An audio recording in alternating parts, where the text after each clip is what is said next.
महर्षि जी, आपका प्रश्न है कि इन्होंने हनुमान जी को अपना भाई माना, बचपन से माना था।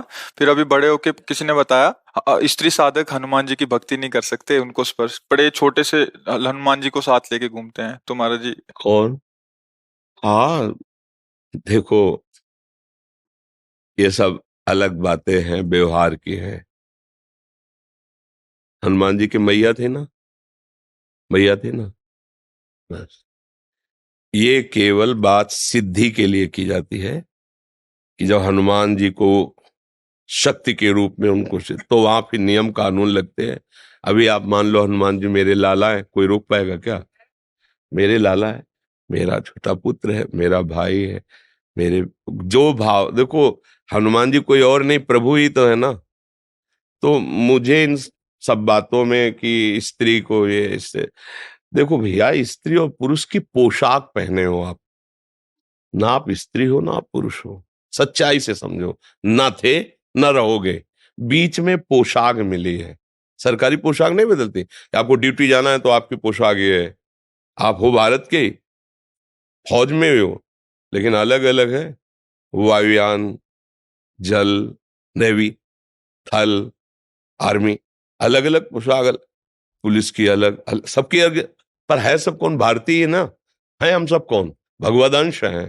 ये पोशाक मिली, हम आराधना भगवान की कर सकते हैं। देखो समझो, ना कोई स्त्री है ना कोई पुरुष है, हम सब भगवान के अंश हैं। और अंश एक जैसे हैं, उसमें छोटा बड़ा गंदा पवित्र ये सब नहीं है, समान अंश है। भगवान सम है ना, तो उनका अंश भी सम। एक श्लोक आता है उपनिषदों में, पूर्णमदः पूर्णमिदं पूर्णात् पूर्णमुदच्यते पूर्णस्य पूर्णमादाय पूर्णमेवावशिष्यते। उस पूर्ण परमात्मा से अगर अंश निकाला जाए तो क्या बचेगा? पूर्ण। वो पूर्ण ही अंश होता है। तो हम सब परमात्मा अंश हैं। अगर हनुमान जी से ऐसी प्रीति है, प्रीति और सिद्धि में अंतर होता है, ध्यान रखना।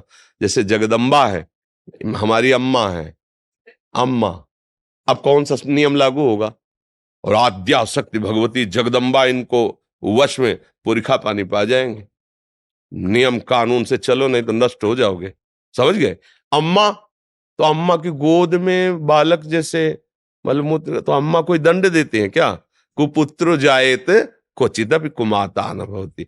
ऐसे ही हमारे सब प्रभु की से देखो, बाल ब्रह्मचारी हनुमान जी, अंजनी के लिए क्या है? पुत्र ही तो है ना। अंजनी के पास जब जाएंगे तो अंजनी क्या करेंगे? लाला, दुलार करेंगे ना। बस, हनुमान जी हमारे लाला हैं, हमारे भाई हैं, हमारे पुत्र हैं। अपने भाव में रहो। सबको ये बताने की जरूरत नहीं है, सबको सुनाने की जरूरत नहीं है।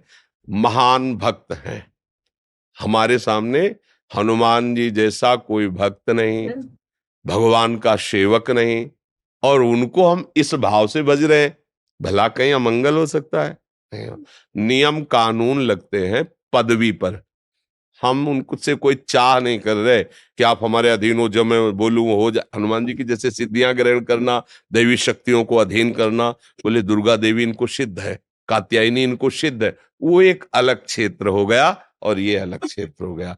अगर आप इस क्षेत्र में भाव से बज रही है तो कोई ना स्त्री है ना पुरुष है, भगवान का अंश है। और अपने लाडले को दुलार करना सबका अधिकार है। खूब भक्ति करे। ये कुछ जो अनसुनी भी करना चाहिए। महाराज जी, गंगा में थी ना, मैं अक्षय तृतीया को पंचकोशी कर रही थी, तो पंचवें स्नान पे एक स्त्री ने बोल दिया ना कि छूते नहीं है, तो इन्होंने बाल रूप ले लिया। मैंने मार्गदर्शन यही आप करवाते हैं। देखो भाई, हम आपको ये नहीं कहते कि आप मंगलवार को बंधनवार लेकर हनुमान जी के मंदिर जाएं, वहां चढ़ाएं, हम नहीं कह रहे। हम ये नहीं कह रहे कि आप उन सिद्धियों की जैसे प्राप्ति की जाती है। हमारे लाला हैं, खवाओ पिलाओ दुलार करो।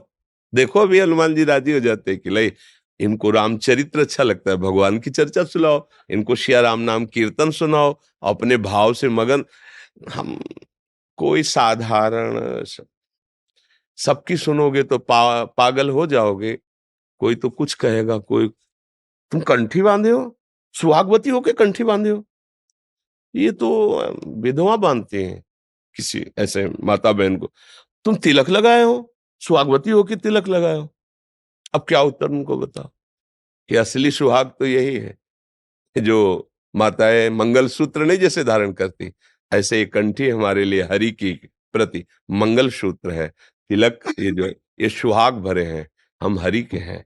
अब ये बातें अध्यात्म और भाव की जगत में, जो व्यवहार में, वो नहीं समझेंगे, नहीं मानेंगे। हमें उनकी बात नहीं सुननी, हमें अपने भाव से।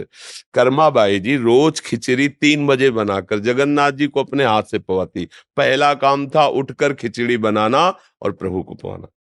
एक दिन सुबह स्नान करने जा रही थी, सूर्योदय हो गया था, तो एक संत भगवान मिले। तो उनका, कर्माबाई सूर्योदय हो गया, तुम भगत हो, अब स्नान करने जा रहे हो, जल्दी जगा करो।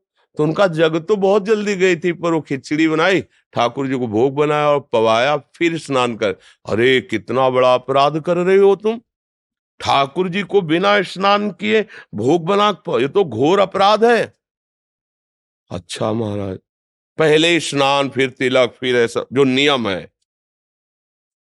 खिचड़ी बनाई, लगभग सुबह होने जा, बुलाया, ठाकुर जी आए, एक कौल पाया, उधर पर्दा हटने वाला था, अंतर्ध्यान होके वहां पहुंच गए, खिचड़ी लगी थी मुख में। तो उनका, जय जय, अभी तो पर्दा खुला है, भोग तो पधरा नहीं आपके मुख में। तो उनका एक महात्मा ने ना, बड़ा नियम कानून वाला है, समझा दिया हमारी कर्माबाई को।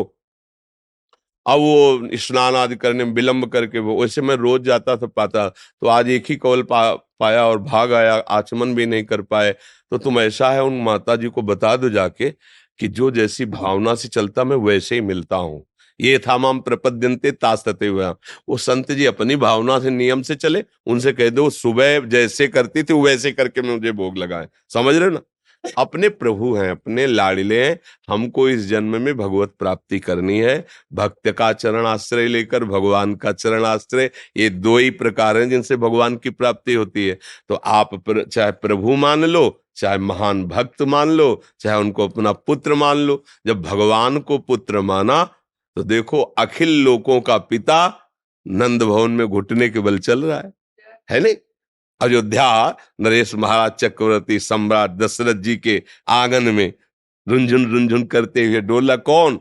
अखिल लोकों का माता पिता स्वयं वो है। तो हमें लगता है कि यदि हमारी आसक्ति है और हम भावपूर्वक कर रहे हैं, तो हम किसी ब्रह्मचारी की सेवा नहीं कर रहे, किसी सिद्धि प्राप्ति के लिए नहीं कर रहे, हम अपने पुत्र की कर रहे हैं, हम अपने प्रभु की कर रहे हैं, हम अपने लाडले की कर रहे हैं। कहीं कुछ बिगड़ने वाला नहीं, भाव से करो। ये शरीर वास्तविक नहीं है, उपासना वास्तविक है। ये आज है, कल नहीं रहेगा। आप अपने अंदर भाव हटाओ, मैं स्त्री हूं, मैं पुरुष हूं, अभी शुद्ध अध्यात्म जागृत। पर ये साधारण बातें नहीं हैं। तो साधारण लोगों की बातें सुनोगे तो फिर यही सब बातें आएगी। अपने को उपासना करनी, आप भाव से रहो। जहां हनुमान जी वहां सियाराम जी है, क्योंकि बिना हनुमान जी सियाराम के रह नहीं सकते। तो जब भोग लगाओ तो वही भाव करो, सियाराम जी विराजमान। अच्छा, मान लो कोई कह रहा है हनुमान जी को स्त्री की सेवा नहीं करनी चाहिए, तो सियाराम जी की करनी चाहिए? हाँ करनी चाहिए। तो हनुमान जी कहाँ बैठे हैं? उनके चरणों में बैठे हैं ना, है ना? भोग लगेगा तो हनुमान जी को हटा दोगे क्या? स्नान कराओगे तो हनुमान जी को हटा दोगे क्या? वो तो पूरी छवि में वहीं बैठे हैं। छवि हो या राम दरबार हो, जहां राम दरबार है वहां बैठे महाराज हनुमान जी चरणों के पास। तो समझो। महाराज जी, आपका प्रश्न है कि इन्होंने हनुमान जी को अपना भाई माना, बचपन से माना था, फिर अभी बड़े होके किसी ने बताया स्त्री साधक हनुमान जी की भक्ति नहीं कर सकते, उनको स्पर्श, बड़े छोटे से हनुमान जी को साथ लेके घूमते हैं। तो महाराज जी, कौन? हाँ, देखो, ये सब अलग बातें हैं, व्यवहार की हैं।